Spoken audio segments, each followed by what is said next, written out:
what exactly is the difference between the old LCD displays that we all know and love and the new hotness AMOLEDs, which we're seeing on plenty of devices nowadays, especially on mobile ones? And sure, while more budget phones and tablets will still use LCDs, pretty much everything mid-range and high-end will be using AMOLED or some variant of it. So what exactly is it? Well, as you can probably tell by the name, AMOLED is a type of OLED, so compared to regular LCD displays, these are based on LEDs or light emitting diodes, with the O in OLED standing for organic, given the organic compound in every single pixel. Now OLEDs have been greatly growing in popularity the last couple of years, given the fact that every single pixel is able to emit its own light, meaning that you can have one completely black pixel next to one that is super bright for fantastic contrast. The AM part of AMOLED, however, stands for active matrix, as compared to passive, a completely different way of addressing all the individual pixels, with active matrix systems attaching a very thin film transistor and a capacitor to every single LED. The capacitor at each pixel can then retain the charge in between refresh cycles, which is a much better and more precise way of controlling exactly what each pixel does. Then there's also Super AMOLED, which is something you will specifically hear when it comes to Samsung devices, which is basically a type of AMOLED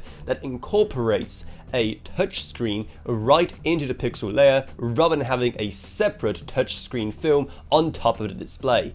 So what exactly are the advantages of AMOLED then? As I already mentioned, given how every single pixel produces its own light, it essentially means that you have millions of local dimming zones, basically one per pixel. AMOLEDs also usually provide a much broader color gamut, allowing for more vivid and more accurate colors as well. There are of course downsides, with one of the biggest simply being the cost of it.